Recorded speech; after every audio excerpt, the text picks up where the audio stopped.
Then said Yahushua to those Jews which believed on him, If ye continue in my word, then are ye my disciples indeed, and ye shall know the truth, and the truth shall make you free. They answered him, We be Abraham's seed, and were never in bondage to any man. How sayest thou, Ye shall be made free? Yahushua answered them, Verily, verily, I say unto you, whosoever committeth sin is the servant of sin. And the servant abideth not in the house forever, but the Son abideth ever.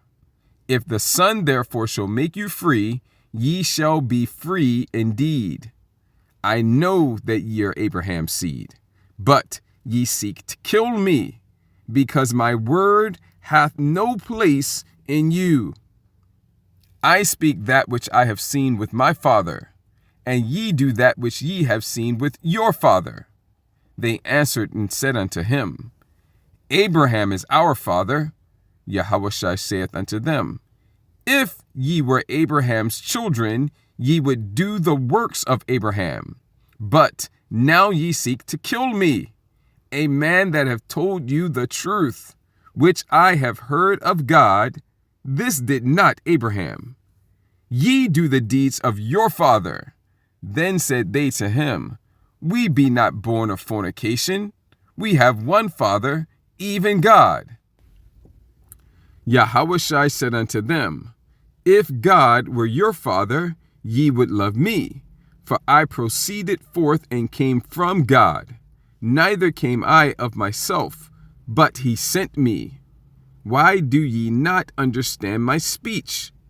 Even because ye cannot hear my word. Ye are of your father the devil, and the lust of your father ye will do. He was a murderer from the beginning, and abode not in the truth, because there is no truth in him. When he speaketh a lie, he speaketh of his own, for he is a liar and the father of it.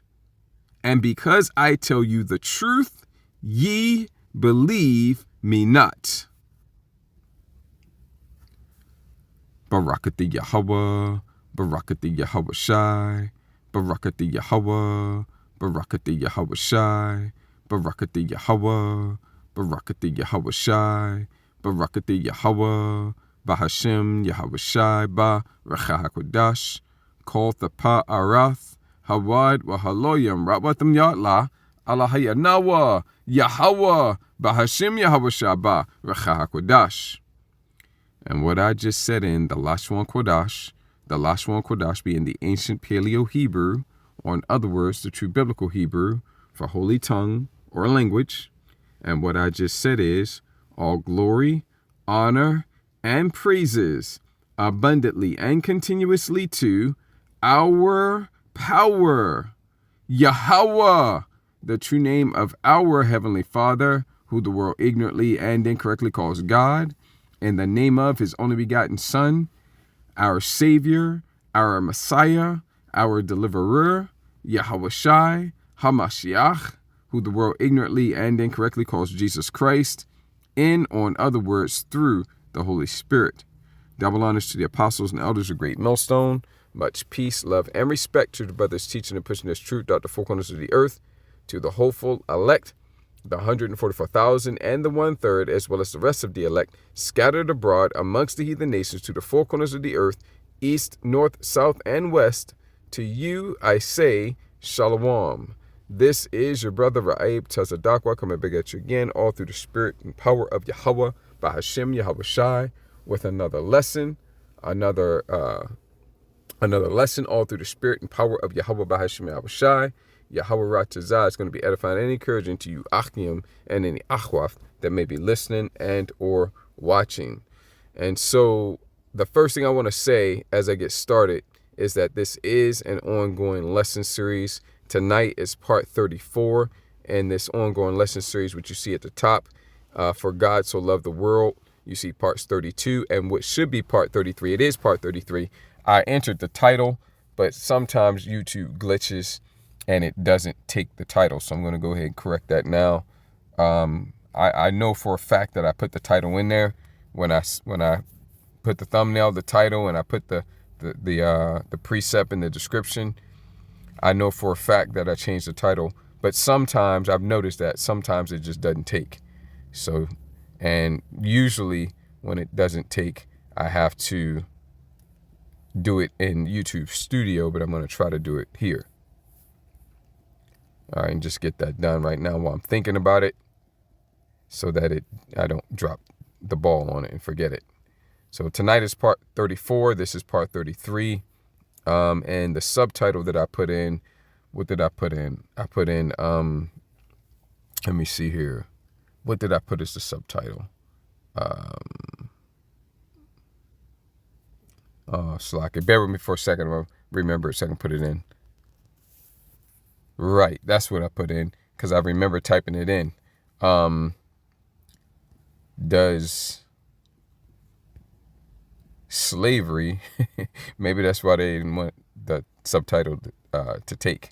Maybe that's the reason why the title didn't show up, because this is just too strong. Either that, or maybe they don't like the equal sign, but we'll see. Does slavery equal salvation? Okay, and that's a question. Of course it doesn't. But people try to say that the natural born heathen can get salvation, but we were reading in part 33 and Isaiah 60 that the natural born heathen, the natural born Gentiles, foreigners and strangers, they're going to be in slavery. So how is that salvation? So does slavery equal salvation? That's just a question. All right, now let's see if it takes this time. Let's see. All right, there it is. Yeah, okay, good. So in any event, this right here is part 34, and we're going to be continuing on where we left off.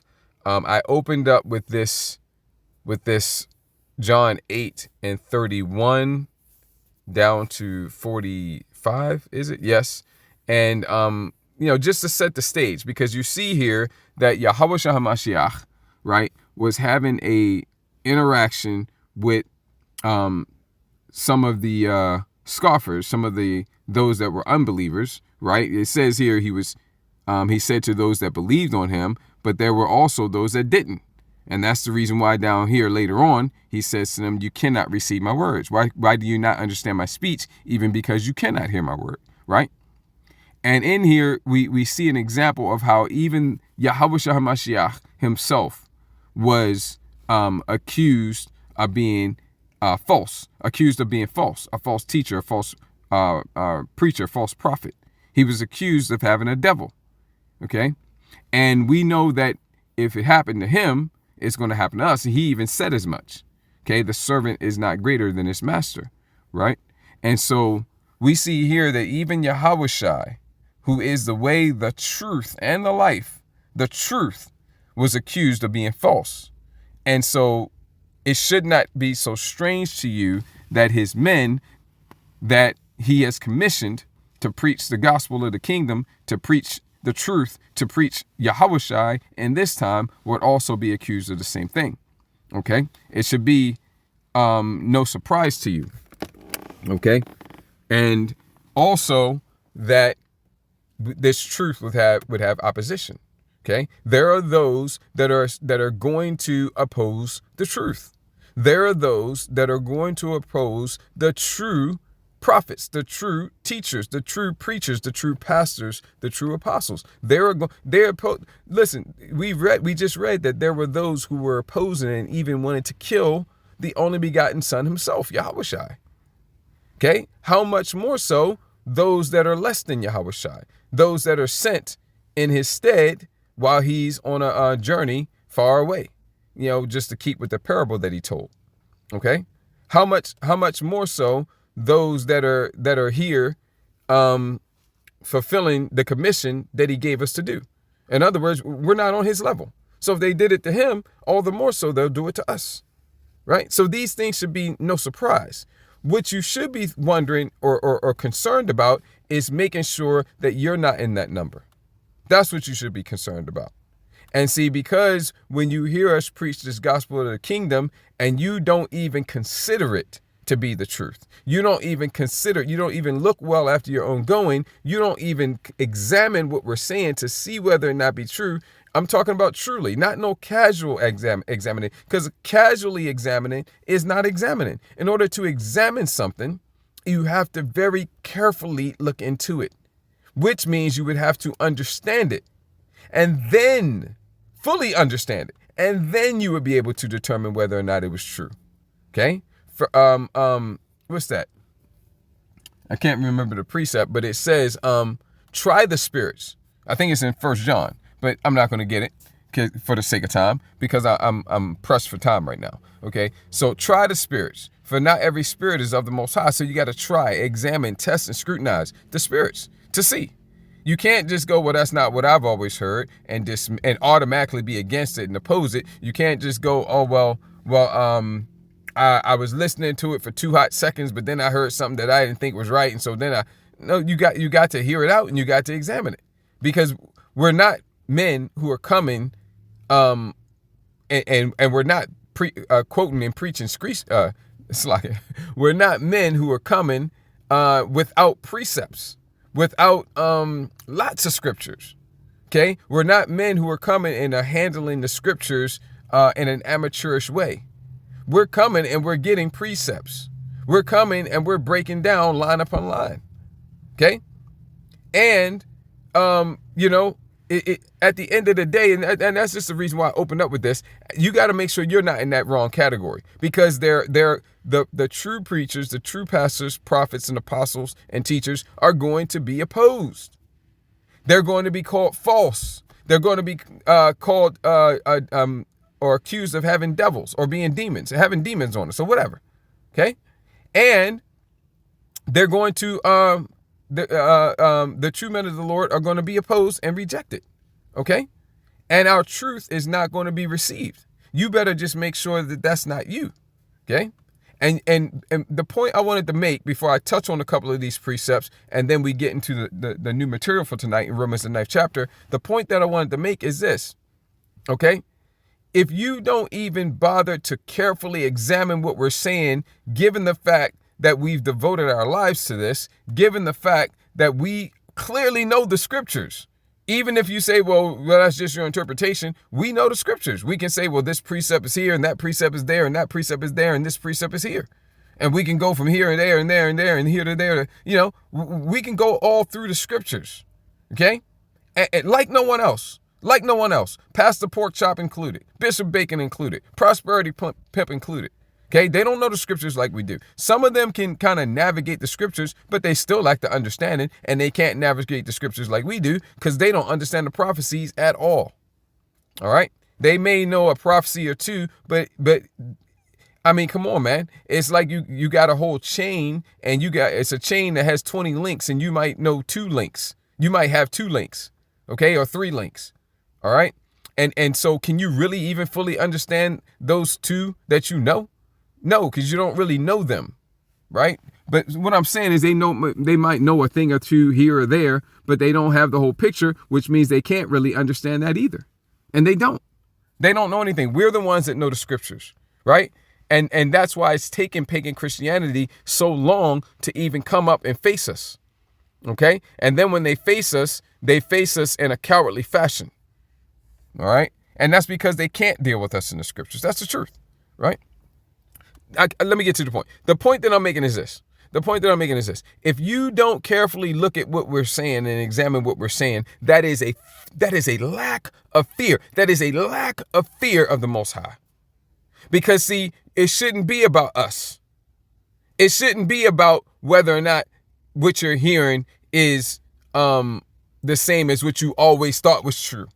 What it should be about is this, and nothing more and nothing less.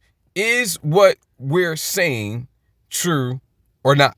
Is what you're hearing in your ears from our mouths, is it the truth or not? That's the only thing that matters. Because if it's the truth and you don't get it, you're in danger of judgment from the Most High. That's what matters. And because you skip over that and make it about us and make it about what you've always heard and what your mammy said and what your pappy said and all, you make it about all these other things other than, is it what the Most High really says? Have I been missing out? You make it about everything else other than what it truly is and what truly matters. And that's because you don't fear the Most High. You're missing that key element of fearing the Most High. Because if you fear the Most High and then somebody comes and tells you, hey, look, that's not what the scripture's saying. It's actually saying this. And you don't even hear it and consider it. And I'm not talking about no bullshit consideration. Like like I said, you listen for 2 hot seconds and you're like, nah, that couldn't be. No, that's not consideration, man. That's not, if you don't examine it to find out whether it's true, you don't fear the Most High. You don't fear the Most High. Because if you fear the Most High, then when somebody tells you that you're doing something other than what the Most High said, that's why the scripture says their precepts, their fear of the Most High, their fear of me is taught by the precepts of men. You're going off of what other men have told you, and that's what you're using to determine whether or not you're pleasing to the Most High. Your fear of the Most High is taught by the precepts of men, and that's not valid fear. That's invalid fear. That's not true fear. That's not fear. You don't fear the Most High.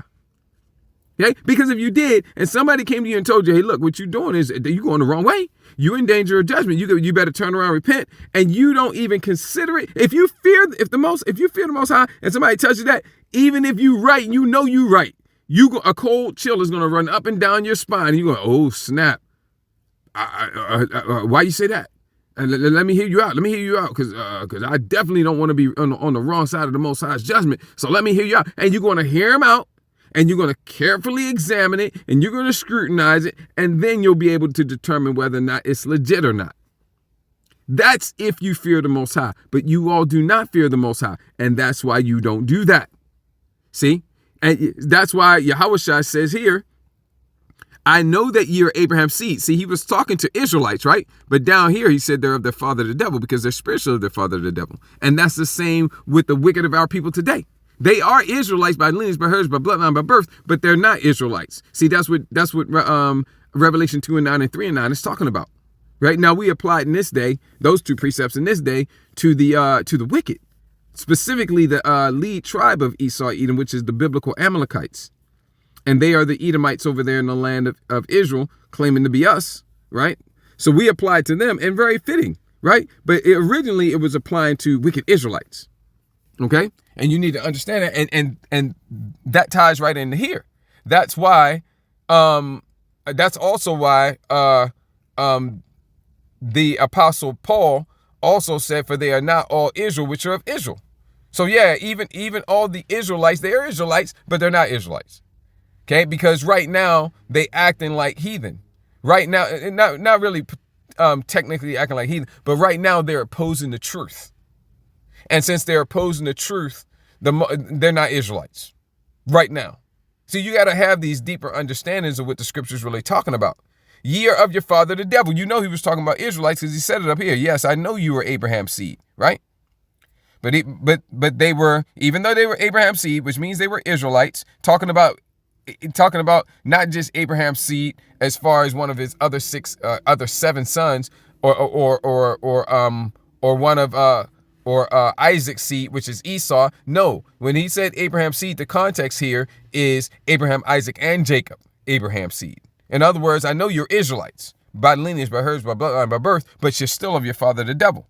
Okay, and which if you understand, the devil is talking about the progenitor, the forefather of the Edomites, which is Esau, who was Cain before he was Esau, and who was the serpent in the garden before he was Cain, because reincarnation is biblical. Matthew the 11th chapter, verses 13, 14, and 15, point blank, period, showing you that you all who read, you pagan Christians that read the Bible, you have zero understanding. You have cognitive dissonance because that's plain speech, but yet and still you read it right there where Yahushua says reincarnation is biblical, because he tells you that John the Baptist is Elijah, that's him.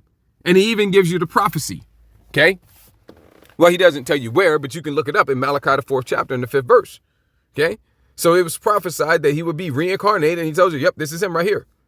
And you still don't believe it. You still don't get it. Showing you that not only do you not fear the Most High, but you also don't believe the Bible. I really greatly desire that y'all just put the Bible down and go do your wickedness openly. But I know you're not going to do that. Because you're living 2 Thessalonians, the 2nd chapter. You're living the great deception. All right. That's what pagan Christianity is. Okay. So now let me get a few points here. Right. Okay. Because my word hath no place in you. The reason why you cannot accept this basic truth, this essential, basic, clear truth that salvation is only for Israel is because the Most High's word, Yahweh's word, which Yahweh is not the Most High. I'm saying the word of the Most High and the word of Yahweh, which what Yahweh speaks, it's coming from the Most High. Okay? And that's the reason why I put it that way, right? The Father and the Son are not the same. They're two separate entities, two separate wills, not my will, but thy will be done. Two separate wills, two separate entities, right? But the reason why you cannot receive it is because this truth from Yahweh Bahashim Yahweh by Yahweh, this truth has no place in you. That's why you cannot receive it. That's why Yahweh said, why do you not understand my speech? Right. But here, if you got true prophets today, then everybody's going to hear them. Everybody's going to understand them. Everybody's going to acknowledge them. Everybody's going to receive their word, right? Absolutely not. Okay? The greatest prophet of all is Yahweh himself, and greater than a prophet. And a lot of people didn't understand his words. And why did they not understand his words? Because they couldn't. It was impossible. Why was it impossible? Because the Father didn't give them ears to hear. So no matter how perfect Yahweh put it, which of course he did, he was perfect. It was impossible for them to get it. And that was the only way they wouldn't get it. Because Yahweh was perfect. He's the perfect teacher, the best teacher, perfect preacher, perfect in every way. But yet they still couldn't get it. Because it was impossible, even because you cannot hear my word. Is that the reason why you cannot receive that salvation is only for Israel? Okay.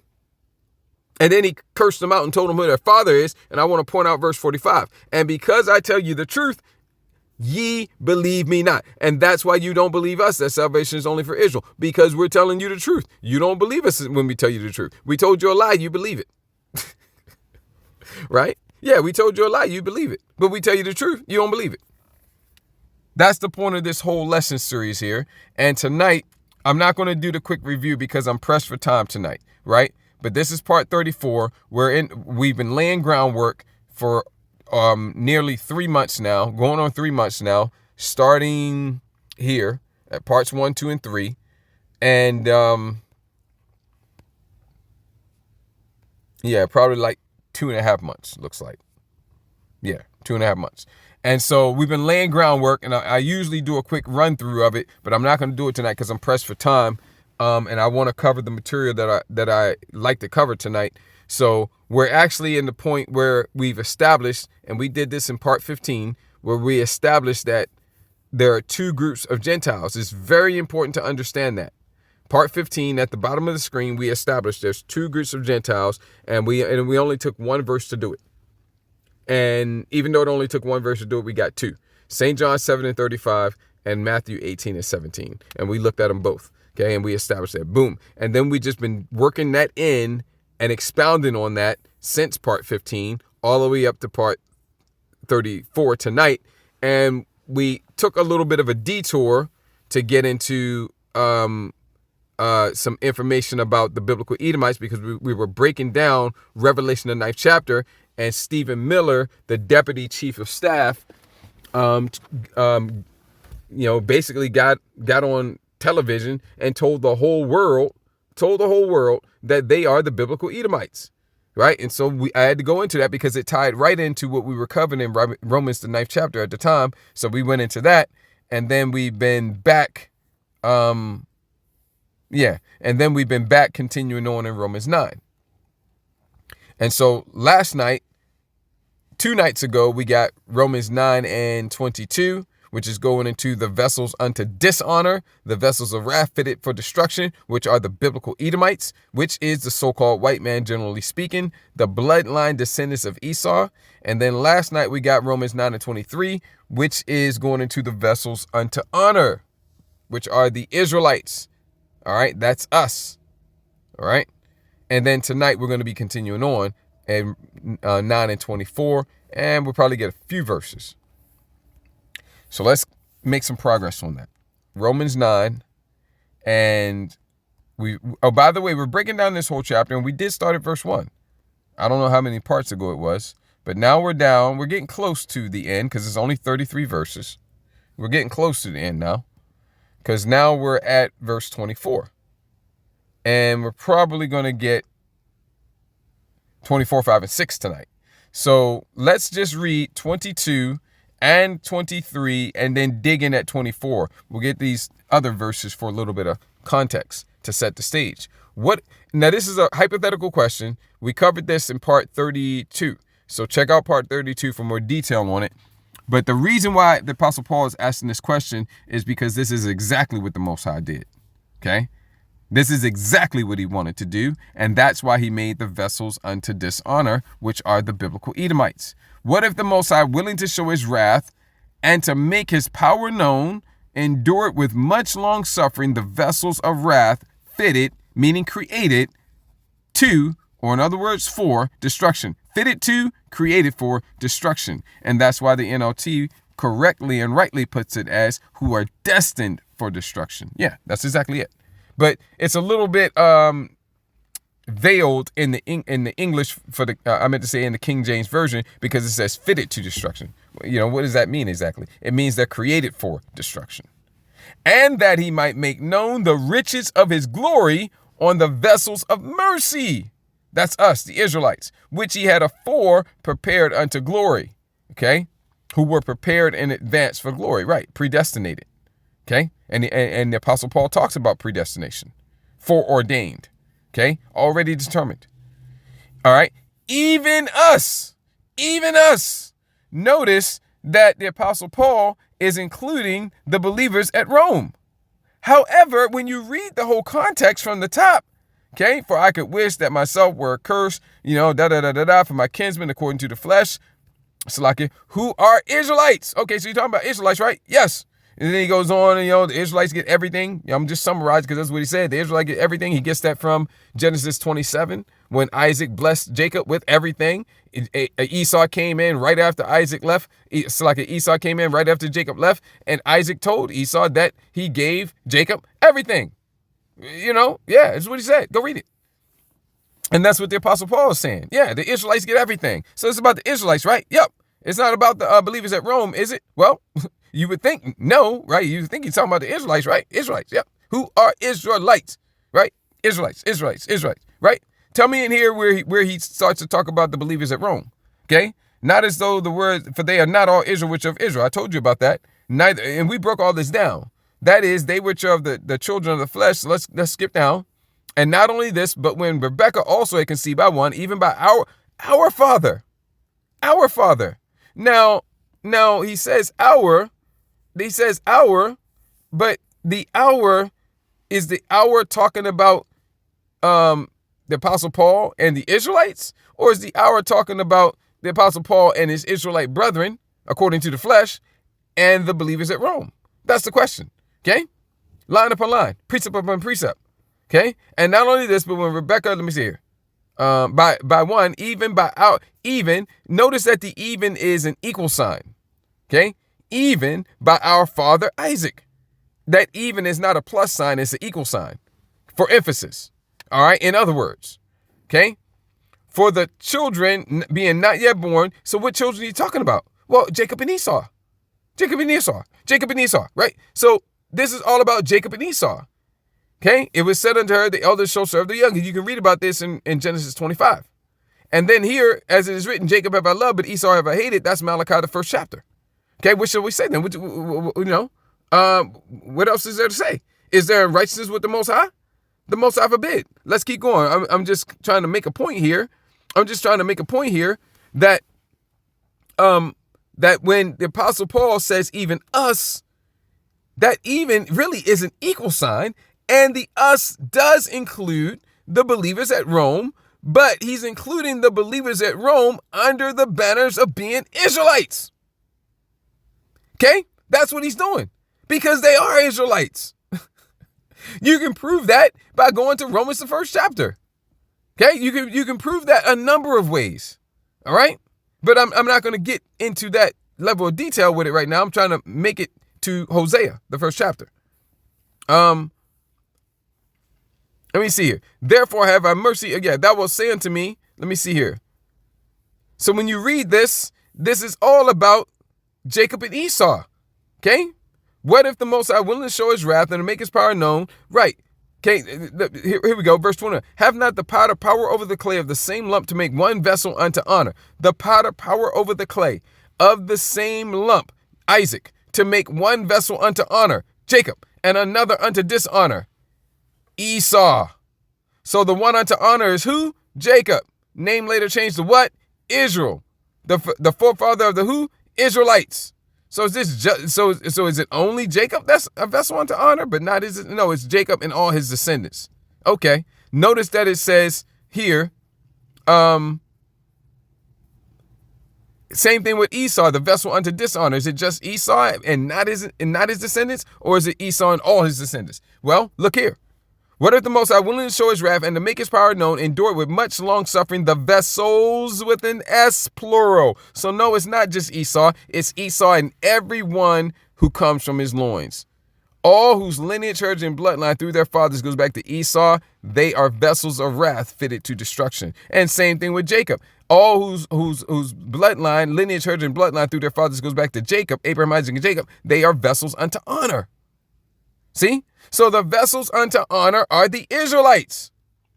And when you get here to verse 23, and that he might make known the riches of his glory on the vessels, plural, of mercy, which he had afore prepared unto glory, even equals, in other words, us, for emphasis, us. And he's including the believers at Rome. No, I think he was just telling me. Okay, whom he have called, not of the Jews only, but also of the Gentiles. See, I told you. No, not so fast. Okay? If that's the case, and when he says us, he's just talking about him and his brethren according to the flesh, which are Israel, right? Right? And you don't acknowledge that the Gentile believers at Rome were actually Israelites as well. And I already proved to you that there's two groups of Gentiles. Okay, we already got that. Go back to Romans. Go back to part 15.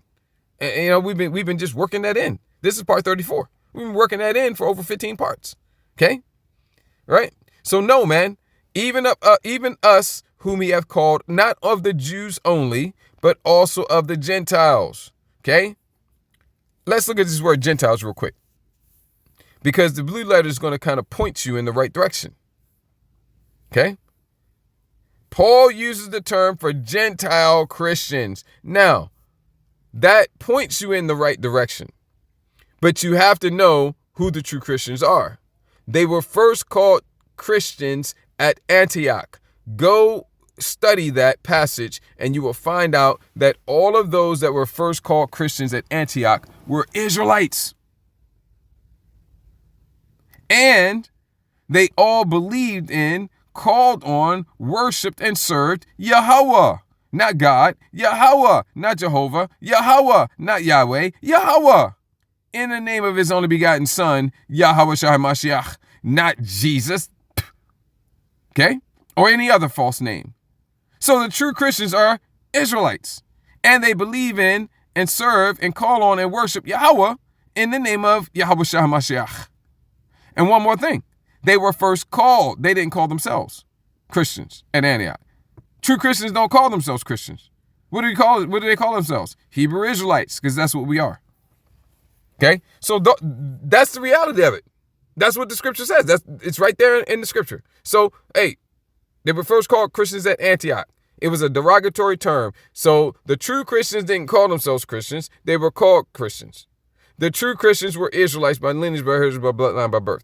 The true Christians believed in, called on, and served and worshiped Yahweh in the name of Yahweh Shai. 3 criteria.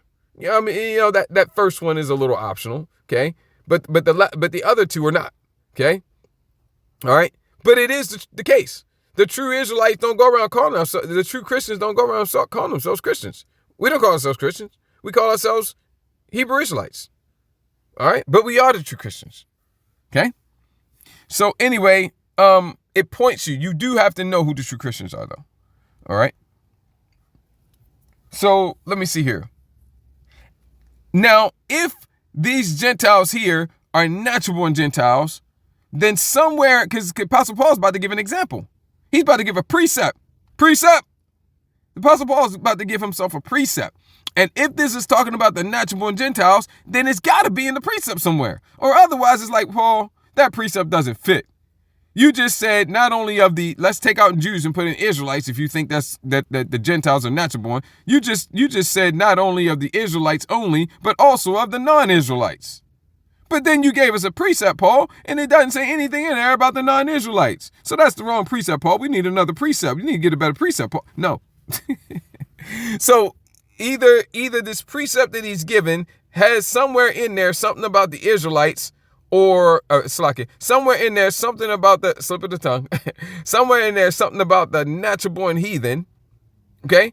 Or maybe those Gentiles are Israelites. I mean, just maybe. I'm just saying. Okay? So let's see the precept that the Apostle Paul brings out. As he saith also in Osee, referring to Hosea, I will call them my people, which were not my people. Yeah, the natural born Gentiles, we weren't these people, says the natural born Gentile. Is it talking about you, though? And her beloved, which was not beloved. Okay? And it shall come to pass that in the place where it was said unto them, ye are not my people. Who's the them? Who's the them? See? There shall they be called the sons of the living power. Are the them natural born Gentiles? Is 24 talking about natural born Gentiles? Okay? And then he gives another precept from Isaiah. So we'll get that one next time. But let's go to Hosea and see if there's anywhere in there at all about natural born Gentiles. Okay? And I'm just looking at somebody who's just doing goofy stuff, all right, in the parking lot where I'm at. And I'm just keeping an eye on, Friday night, demons can be active. Give me a second, Baba Kusha. All right, some weird people out here, man. Anyway, yeah, let's just go to Hosea 1 real quick and see if there's anything in that chapter at all about natural born heathen. All right. So you can start up at 1. For the sake of time, though, we're going to get to the point here, right? The Most High commanded Hosea to take a prostitute, a whore, as a wife, right? A whore as a wife. Okay. And he did. He obeyed the Most High and took this whore as his wife. Okay. Gomer, the daughter of Diblaim, okay, which conceived and bare him a son. And his first son that she bore him, his name was Jezreel. All right. Which, if my memory serves me correct, yes, it means seed of God, or seed of the Most High, seed of God. Okay. Because that's what we are. We are the Most High's children. We are the Most High's sons. Okay. And the daughters as well. But we are the Most High's sons. We are the seed of the Most High. And that's what Jezreel means. But then she bore him a daughter, and the daughter's name was Laruhamah, which means no mercy. Okay? For I will no more have mercy upon the house of Israel, but I will utterly take them away. But I will have mercy upon the house of Judah. Okay? Northern kingdom Israel, southern kingdom Judah. Okay? And will save them by Yahweh their power, and will not save them by bow, nor by sword, nor by battle, by horses, nor by horsemen. Okay? Then she weaned Laruhamah, and then said the Most High, now when she had weaned Laruhamah, she conceived and bare a son, the second son.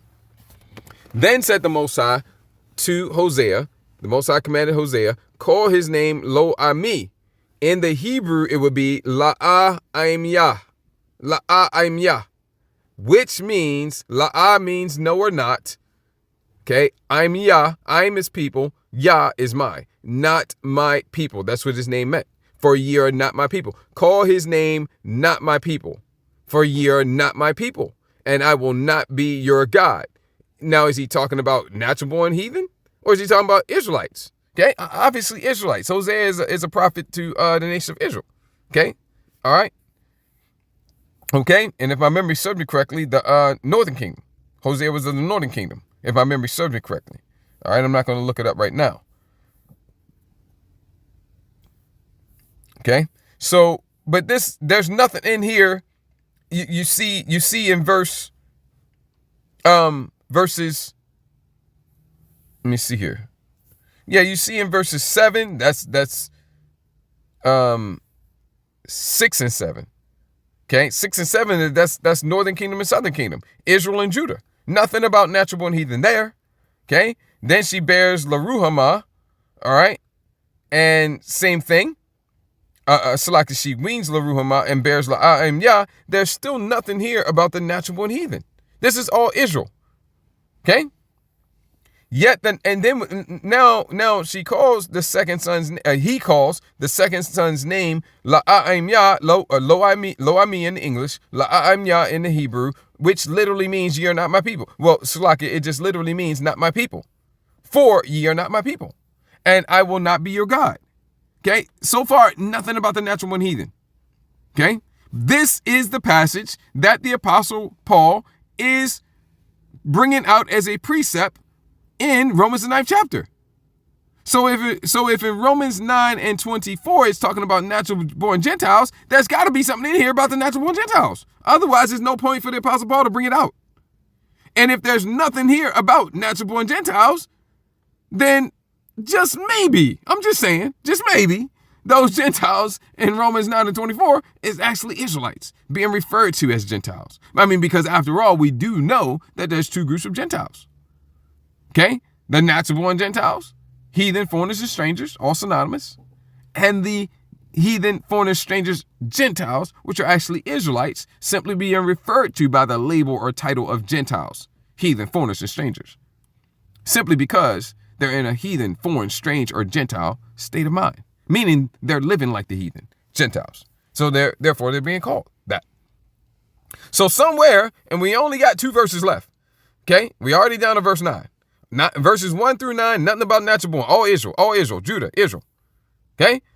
So somewhere fast, somewhere soon, there got to be something about the natural born Gentiles.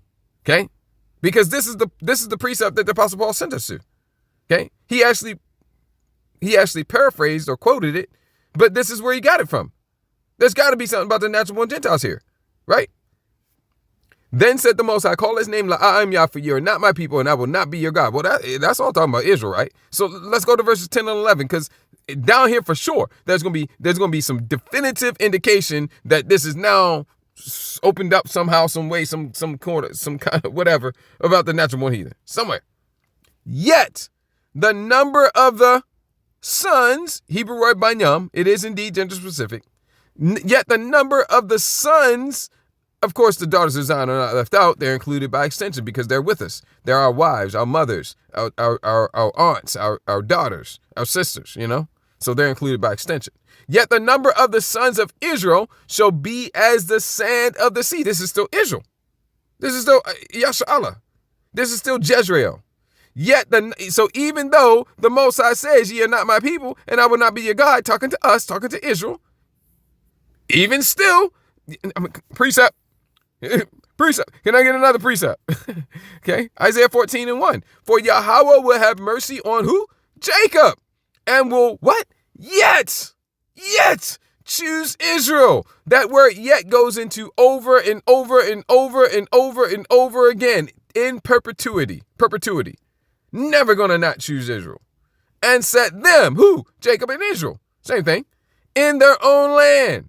Deliverance and salvation. That's why it's in gold.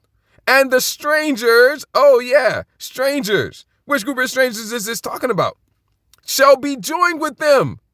That joined is the same type of joining that you have in a marriage, where a husband and wife are no longer one. They're joined together and they're no longer one flesh. They're no longer two, but they're now one flesh because they're joined. So now they're just one flesh. This is the same type of sense in which this joining is going to take place. That's telling you right there that these strangers are actually Israelites. Okay? Because ain't no natural born heathen going to be joined with us and become like one with us. Why is it that these strangers can join with us and become like one with us? Well, the reason why they can join with us and become like one with us is because they are us. Even though they're being called strangers, there's two groups. And they shall cleave to the house of Jacob. Yeah, right. Like a husband cleaves to his wife. Okay? Because they are us. Okay, and then it gets into, if you want to find natural born heathen, they're down in verse 2, and those are the ones that are going to be taken as captives, and they shall take them captive, whose captives they were, right? Those are the natural born heathen. It's all Israel up in verse 1. But the point is, for Yahweh will have mercy on Jacob and will yet choose Israel, yet, over and over and over again. Going back to Hosea, yet, even still, even though I said you're not my people, and even though I said I will not be your God, even still, the number of the sons of Israel shall be as the sand of the sea, which cannot be measured nor numbered. And it shall come to pass, where's the natural born heathen here? Where's the natural born Gentiles? And it shall come to pass that in the place where it was said unto them, there's the natural born Gentiles, right? Right? Isn't that right? Scratch. Who's the them? In the place where it was said unto them. Well, the them has to refer to whoever it was talking about above. So let's just go up. The number of the children of Israel. Children of Israel. The them is referring to the children of Israel. Okay? Yet the number of the children of Israel shall be as the sand of the sea, which cannot be measured nor numbered, and it shall come to pass that in the place where it was said unto them. So the them has to refer back to the children of Israel. And indeed it does. Still, we're more than halfway through the next to the last verse. Still, there's nothing about the natural born Gentiles here. Okay? In the place where it was said unto them, ye are not my people. There it shall be said unto them, ye, you, who are not my people. It was said to you, you're not my people. Ye are the sons of the living God. Ye are the sons of God. Ye are the seed of the Most High. You are the seed of God. You are Jezreel. You are Yasha'Allah, Israel, the princes of the power, the sons of God. Okay? So it was prophesied here that in the latter times, in the latter days, that the true Israelites were going to be called not Israelites. Well, what are they going to be called then? We're going to be called Gentiles, foreigners, heathen, strangers. Let's bring it all the way home. We're going to be called blacks. We're going to be called Negroes, colored, African Americans, Latinos, Hispanics, Native Americans, Seminole Indians, Tontos, wetbacks, all these proverbs and bywords. See? Anything but who we are, which is Israel. Okay? Jacob. Okay? Yasha'Allah. See? So this is a prophecy that the true Israelites were going to be called out our name. The true Israelites are going to be told that we're not Israelites. Okay? And we're the ones that fulfill that. All the way through. We were told that we're not Israelites. We were told that we're everything but Israelites. Okay, they can't even make up their minds what they want to call us. Well, let me see here. I mean, who else are they changing the label on? 5, 6, 7, 8 times. Okay, let me see these Chinese Americans here. What should we call them? Every 10 years they change it. No, okay, Chinese Americans. Boom, it sticks and it stays the same. But with us, colored, Negroes, blacks, African Americans, I mean, come on now. Make up your mind. Hebos. Wait a minute, Hebos? Yeah, because we were called Hebos. Okay, fine Hebos for sale. Because Hebos is a mispronunciation of Hebrews, because they knew we were the Hebrew Israelites when they enslaved us. Okay? So we fulfilled this prophecy because we were told that we're not the people of the Most High. And yet here it is said unto us that we are the sons of the living power. Okay, the Spirit bears witness with our spirit that we are indeed the sons of the living power. Nothing about natural born Gentiles here at all yet. We only got one verse left. Okay, there it shall be said unto them, the them is the sons of Israel. And this is what the Apostle Paul was talking about. One verse left, If we don't see anything here about natural-born Gentiles, non-Israelites, if we don't see anything, then it has to be that those Gentiles in Romans 9 and 24 are actually Israelites being called Gentiles. So let's find out. Then shall the sons of Judah, ain't starting off good, and the sons of Israel, oh man, going from bad to worse, be gathered together and appoint themselves, sons of Judah and sons of Israel, one head, Malak Dawadah, King David, and they shall come up out of the land of Babylon the Great, America, Babylon the Great, for great shall be the day of Jezreel, which is a reference to Israel. Okay? All Israel, all day long, all the whole entire verse. I meant to say chapter. The whole chapter, nothing but Israel through and through. There's nothing here at all about the natural-born heathen, the natural-born Gentiles, the natural-born foreigners, the natural-born strangers. So when the Apostle Paul mentions in Romans 9 and 24, even us, whom he hath called, he's including the believers at Rome as being the us referring also to the vessels unto honor. The vessels, plural, of mercy, which he had afore prepared unto glory, which he made clear are the descendants of Jacob.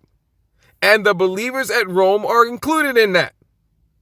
And that's why he says, even us whom he hath called, not of the Jews only. In other words, the Israelites that were still in the land keeping the laws, commandments, and statutes, but also of the Gentiles, the Israelites that were following the customs of the Greeks, being called Gentiles and foreigners and strangers and heathen and Greeks. Those Israelites too.